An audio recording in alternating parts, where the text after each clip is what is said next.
I never thought a trip to Costco could turn into something that would haunt me for the rest of my life. It was just another late-night shift, the kind where you go in, clock out, and forget about the world outside. But this one was different. I was working the overnight stocking shift, just me and a couple of other folks. The store was quiet, eerily quiet, as it usually was after midnight. The fluorescent lights flickered every now and then, casting a strange glow over the massive aisles, as I pushed my cart down the snacks aisle. I was restocking the shelves when I noticed something strange, something that didn't belong. It was a stack of boxes, shoved into a corner near the back of the aisle. Now, I've worked enough late shifts to know that people sometimes leave things behind, but these boxes were different. They were old, dusty, and the labels seemed out of place. I shrugged it off, thinking it was just another mistake, someone else's problem. But as I turned to walk away, something caught my eye. The boxes, they moved. It was almost imperceptible, like the smallest shift, but enough to make me pause. My heart skipped a beat. I looked around. The store was empty, except for the few night staff in other parts of the building. It didn't make sense. What could have moved the boxes? Was someone hiding in there? I took a few steps closer, trying to convince myself it was nothing. But then, out of nowhere, a loud thud echoed through the store. It came from the back storage area. I froze. The air felt thick, suffocating, and a chill ran up my spine. My gut told me to leave, to just walk away and forget this ever happened. But curiosity, and something else, kept me rooted to the spot. The thud came again. Louder this time. I turned and began walking toward the back, my footsteps echoing in the vast emptiness. I didn't realize it at the time, but that's when things started to feel wrong. The further I went, the colder it got. The light seemed to dim as if something was draining the power. I reached the back of the store, where the storage aisles met. The thudding had stopped. Everything was still.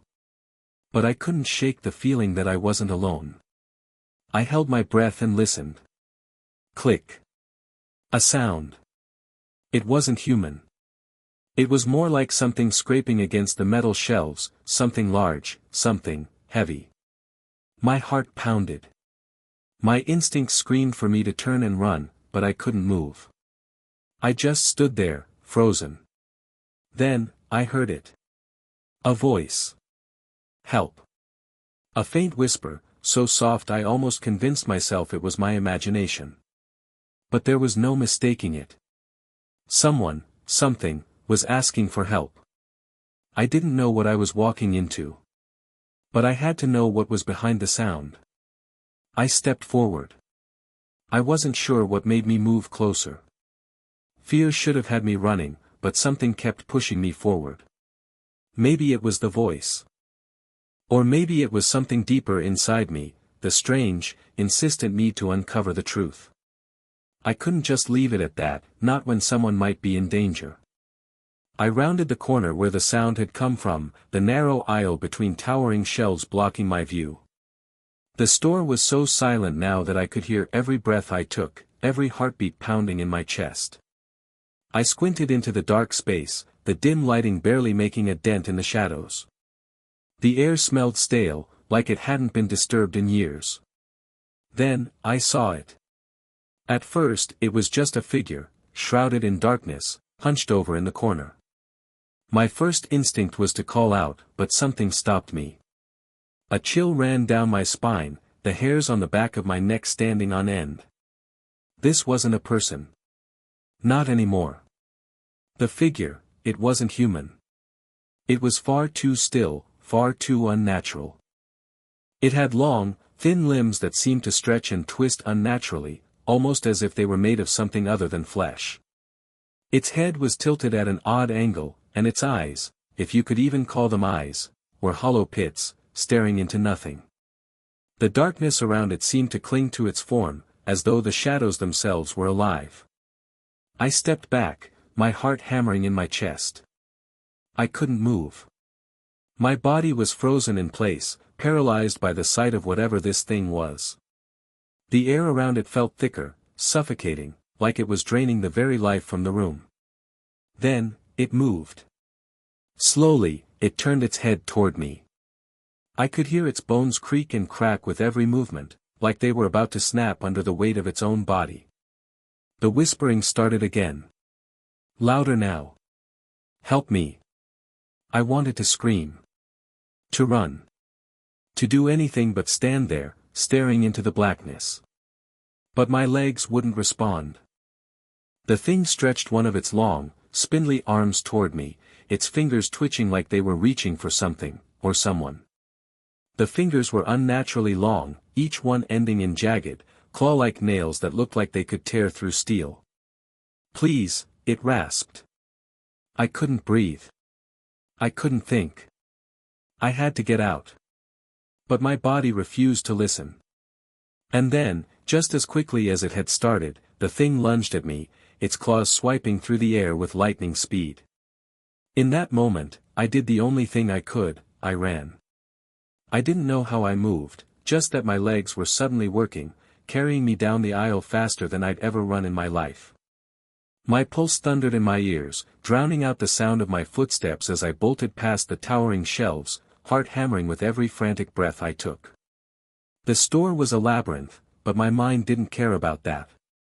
All I could think was, get away. Get out.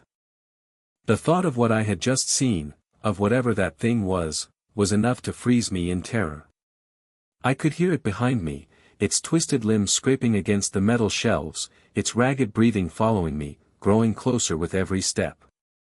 I turned a corner, slamming into the shelf on the edge of the aisle, knocking over a few boxes. The sound of them crashing to the floor echoed through the store, and I winced, praying that the noise didn't draw attention to me. But it did. It was like a trigger. I heard the thing's footsteps quicken, its erratic, uneven gait pounding against the floor. It was still coming for me. I shoved past the next row of shelves, my hands shaking as I grabbed onto the nearest edge, pulling myself around. The lights flickered again, the harsh buzzing filling the silence with a sense of impending doom. I could feel it closing in, like something was stalking me through the aisles, its presence like a shadow creeping over my every move. I turned another corner, desperation pushing me to keep running, to find some escape, anything to stop it from getting closer. Then I heard something that made my blood run cold, a low, guttural growl. It was deep, almost inhuman, and it sent a chill down my spine. The thing was no longer just chasing me, it was hunting me. I glanced over my shoulder, just for a second, but that was all it took. There it was again, just behind the shelves, its unnerving head tilted at that same unnatural angle, its hollow eyes locked on me. It grinned, its teeth jagged and yellow, stained with something I didn't want to think about. And then, just as I thought I might be done for, I saw the exit. The automatic sliding doors were just ahead, a sliver of light cutting through the darkness like a lifeline. With everything I had left, I pushed myself harder, sprinting toward the door, my breath ragged in my chest. I wasn't looking back anymore. The growl was closer, its sharp claws scraping against the floor like nails on a chalkboard, but I couldn't afford to stop. The door was almost within reach when I heard it, a crash. The door slammed shut in front of me. It wasn't the automatic kind. It was locked. I slammed my palm against the cold glass, panic rising like a wave inside me. I pounded on the door again, trying to get it open, trying to get out. But the sound of something scraping behind me froze me in place. It was right there. The creature. And it wasn't behind me anymore. It was in front of me. Blocking my only escape. I couldn't breathe. I couldn't think. The air felt thick, like the very atmosphere in Costco had changed, turned oppressive. My chest tightened, and I could feel the cold sweat running down my back, my palms slick against the glass door. I was trapped. The thing had somehow made its way in front of me, silently, almost as if it had never left the shadows. It stood there, right in front of the glass, its jagged form illuminated only by the flickering overhead lights. Its hollow eyes stared through the door at me, unblinking, like it could see straight into my soul. I wanted to scream. To run. But all that came out was a strangled gasp. It tilted its head again, that unnatural, grotesque angle, and I saw its lips pull back into a twisted smile. Those teeth. They were long, sharp, and yellowed, the kind of teeth you don't expect to see on anything that calls itself alive. It let out a soft, wet breath against the glass, fogging it up, and I flinched back. The growl returned, lower this time, more menacing. It didn't move, just stood there, staring at me, almost savoring my fear. I slammed my fist against the door again, my voice cracking as I shouted, "Help! Somebody, please!" But the store was still empty. No one would hear me. No one was around. Then, suddenly, it moved. I didn't even see it happen. 1 second it was right in front of the door, and the next, it was inside the store, right next to me, its twisted form just a few feet away. I stumbled backward, nearly tripping over my own feet. My mind couldn't comprehend how it had gotten so close so fast. There was no sound, no movement. It just appeared. The thing's fingers twitched. It reached out, its claws scraping against the glass as it placed one of its long, spindly fingers on the surface. It didn't try to break through. No. It just touched the glass, staring at me like it was studying me, watching for a weakness. I backed away, stumbling into a shelf behind me. The cold metal pressed into my back, grounding me, but the panic rising in my chest made my vision blur. It wasn't just stalking me. It was toying with me. I looked around, desperate for a way out.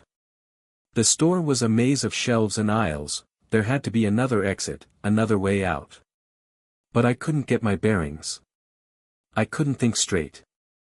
All I knew was that I couldn't stay here, not with that thing so close. I turned, my legs almost giving out under me as I ran in the opposite direction. My feet pounded against the cold concrete floor, each step a deafening echo in the stillness of the store. My mind was racing. What was this thing? What did it want with me? Why had it chosen me? I reached a corner and ducked down, hiding behind a shelf, hoping it couldn't see me, praying it hadn't heard me. I pressed myself against the metal, my breathing shallow and panicked. My heart beat like a drum in my chest. My hands shook as I tried to control the wave of fear threatening to overwhelm me. Then, a sound, a scraping, like claws against the floor.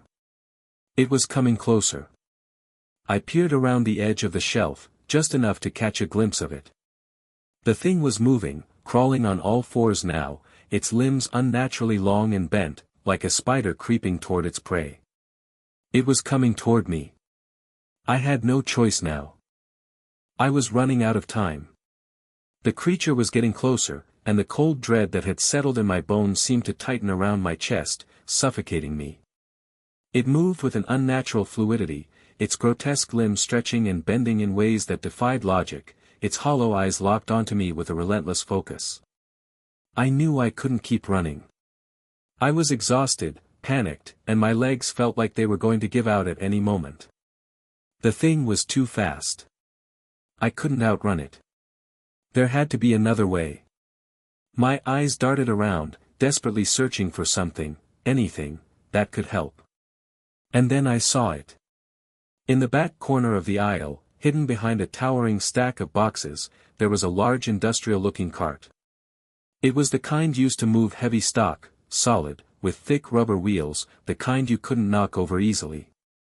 If I could somehow get to it, I might be able to block the thing, slow it down, buy myself a few more precious seconds. I took a deep breath, trying to steady my shaking hands, and bolted toward the cart. Every step felt like it took an eternity, the sound of the creature's claws scraping against the floor growing louder and louder with each passing second. I grabbed the handle of the cart and yanked it free from the stack, praying that it would be enough. The moment I turned around, I saw it. The thing had stopped. It was watching me again, its head tilted in that grotesque, unnatural way. It was no longer crawling, it was standing now, its long limbs bending at impossible angles, its eyes narrowing as if assessing me. I could feel my heart thudding in my chest. It wasn't just playing with me anymore. It was preparing for something worse. I wasn't going to make it. But I wasn't going to die like this, not without a fight. I gripped the cart, positioning it between me and the creature, hoping the metal would be enough to protect me from whatever it was about to do. The thing hissed, a wet, growling sound that made my skin crawl, and took a step forward. It was so close now that I could see the twisted, ragged skin hanging from its limbs. I could smell it, a rancid, rotten stench that burned my nostrils, making my stomach churn. I held my breath, trying to steady myself. Then, it lunged. Faster than I thought possible, the thing sprang forward with terrifying force. But just as it reached me, I shoved the cart forward with every ounce of strength I had left. It collided with the creature, and for a moment, everything froze. The creature screeched, its twisted form thrown back by the impact, crashing into a nearby shelf. The cart rattled as I quickly backed away, my heart racing. I didn't waste a second, I turned and sprinted down the aisle, pushing through the haze of fear and adrenaline that clouded my thoughts. I didn't know where I was going, but I couldn't stop now. I couldn't. I reached the store's loading dock doors, slamming my hand against the emergency release button. The doors opened with a groan, and I ran out into the cold night air, gasping for breath. I didn't look back. I couldn't. When I finally made it to the parking lot, I collapsed against my car, my body shaking uncontrollably. My mind was still reeling from everything that had happened. I don't know what that thing was, or how it ended up in Costco that night. But I know this, whatever it was, it wanted me. And if I hadn't found the strength to fight back, I'm not sure I would have made it out alive. I survived. But I'll never forget the horrors I saw that night. And I know one thing for sure, there's something in the dark corners of that store that no one can explain. Something that waits for the next person to get too close. And I pray that it's never me again. It had been weeks since that night at Costco. I couldn't shake the feeling that I was being watched, haunted by the memory of that creature, the way its hollow eyes burned into me as I ran for my life. Every creak of the floor, every flicker of a light, made me jump. It was like the store had followed me home, like that place was somehow tied to me now, lurking in the back of my mind. I tried to move on, to pretend like everything was normal, but I couldn't escape the images of that thing. My sleep was fractured with nightmares, each one darker and more vivid than the last. I knew what I had seen, but I couldn't explain it. I couldn't rationalize it. There was no logical way to make sense of what had happened. So I pushed it down, buried it deep. But that didn't work either. Then, a few nights ago, I received a call from work. It was an unexpected shift change, one that I didn't think I'd be taking. But I was desperate for the money. I needed to get my mind off things, so I agreed. I didn't know it at the time, but that call would lead me right back to that cursed place. As I stepped back into the store that night, the air felt different. It was the same store, the same shelves, the same cold fluorescent lights. But something was off. The place felt wrong, unnaturally still, like it was holding its breath, waiting for something.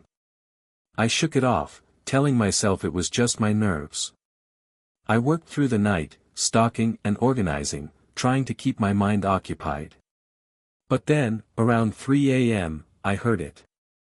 That faint scratching sound. At first, I tried to ignore it. Just the sound of the store settling, I told myself. But it came again, louder this time, like claws on the concrete floor. My heart dropped into my stomach. I glanced around, but the aisles were empty. There was no one else in sight. And then I saw it, something moving in the shadows. I froze, my blood turning to ice in my veins. It was there, just at the edge of my vision. I didn't dare blink, not wanting to lose sight of it. Slowly, it emerged, just a shadow at first, a dark shape moving through the aisles. But as it got closer, I saw it. That same creature. It was back. I could feel the familiar surge of panic rising in my chest, but I couldn't move. My body refused to obey. It stepped into the dim light and I saw its twisted face, the same hollow, unblinking eyes staring at me. I backed up, my legs shaking. I wanted to scream, to run, but I couldn't tear my gaze away from it. It didn't approach me right away, but I could feel it. Its presence was suffocating, like it was closing in on me from all directions. This time, though, I wasn't as helpless. This time, I knew what I had to do.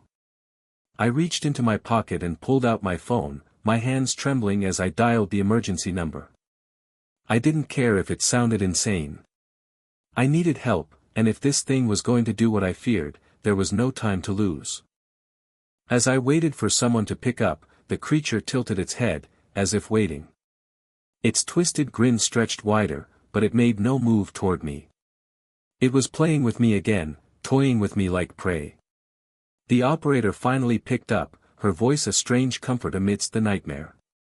I barely had time to explain what was happening when I heard it, another sound. A voice. Not from the phone. From behind me. Help me, the same words I had heard that first night. My heart skipped a beat. It wasn't the creature speaking. It was someone else. The voice was soft, weak, as if it had been struggling for a long time to be heard. It sent a shiver up my spine. It wasn't the creature, it couldn't be. The creature's rasping growl, the twisted, guttural sounds, were so distinct. This was different.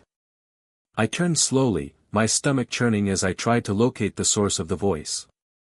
It was coming from behind one of the large storage pallets near the back of the aisle, tucked away in the darkest corner of the store. For a split second, I almost convinced myself it was just my imagination playing tricks on me, but then I heard it again. Help me. The voice was faint, strained, but undeniably human. It was coming from someone, or something, trapped behind the pallets. I stepped toward the corner, my heart thumping in my chest, dread pooling in my stomach.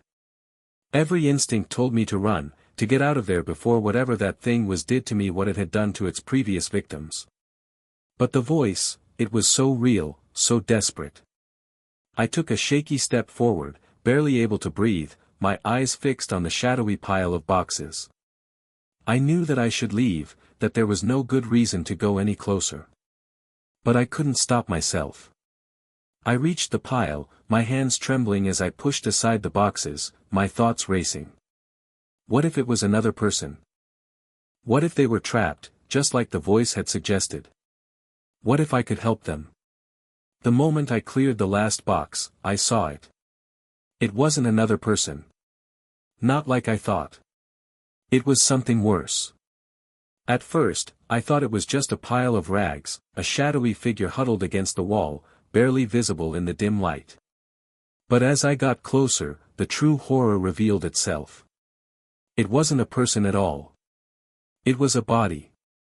A body, half-eaten, partially mangled, but still unmistakably human. The skin was pale, the features twisted in agony, as though the person had been subjected to something far beyond any normal physical pain. Blood pooled on the floor beneath the body, and something, some grotesque, inhuman force, had torn the body apart in ways that defied reason. I stumbled back, choking on the rising bile in my throat. I was going to be sick. I couldn't process it. The horror of it all, the smell, the sight, almost made me pass out. But the worst part came next.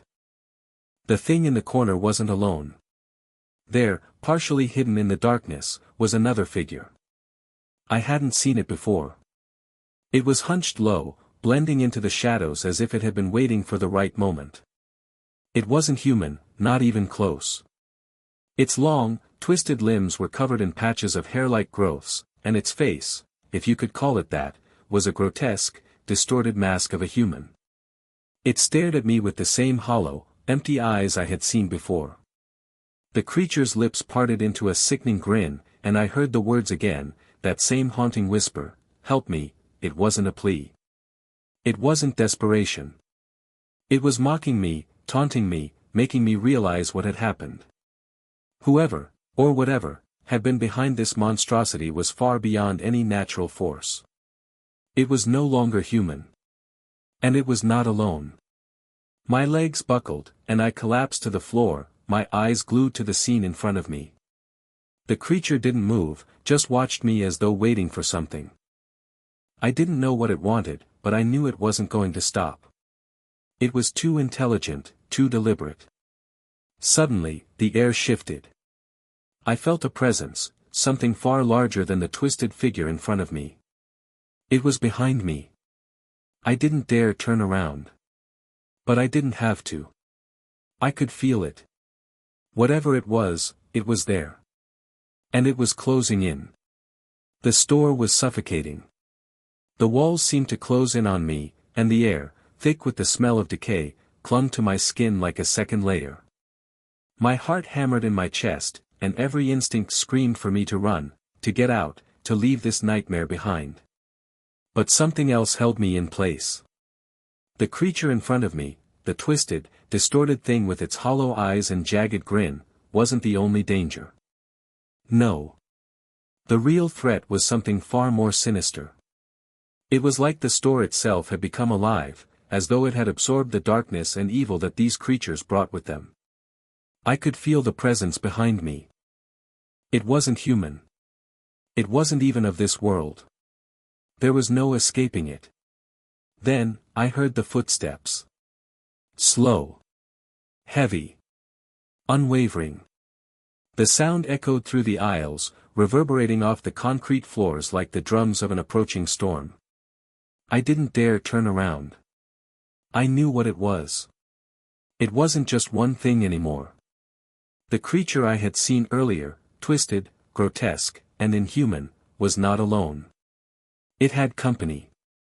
And they were all closing in. I tried to stand, but my legs were useless. Fear had turned them to jelly. I stumbled, barely managing to catch myself on the shelf, the metal scraping against my palm. My eyes stayed fixed on the creature in front of me, its grin widening, its claws twitching as if it were savoring the moment. A voice, low and guttural, came from the shadows behind me. "Join us." The word sent a jolt of cold terror through my spine. They weren't asking. They were commanding. I didn't know what they were, these creatures. I didn't know how they had come to be, or why they had singled me out. But I understood one thing with terrifying clarity now: they wanted to turn me into one of them. They wanted me to become part of this nightmare, to join them in the shadows, in the never-ending darkness that seemed to be spreading through the store. I couldn't let that happen. I wouldn't. With every ounce of strength I could muster, I pushed myself up, grabbing for the nearest object. My hand closed around a metal rod, a heavy piece of shelving that had been knocked loose in the chaos. I didn't hesitate. I swung it wildly, the metal connecting with the creature's twisted form with a sickening thud. It screeched, a sound that made my blood run cold, and staggered back. But it didn't retreat. No, it only became angrier. The force of the blow gave me just enough time to break free. I didn't know how long I had before it attacked again, but I couldn't stop to think. I dashed down the aisles, weaving between the shelves, praying I could make it to the loading dock again, praying that the doors were still open.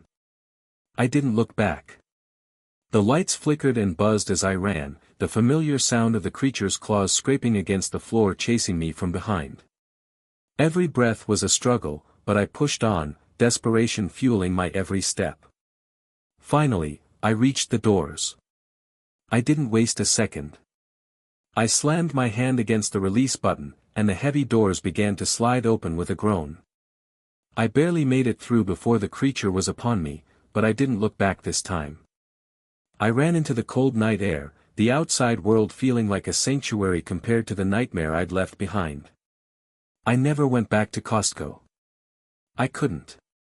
I couldn't shake the feeling that something was still waiting for me in there, waiting for me to return, to finish what had been started.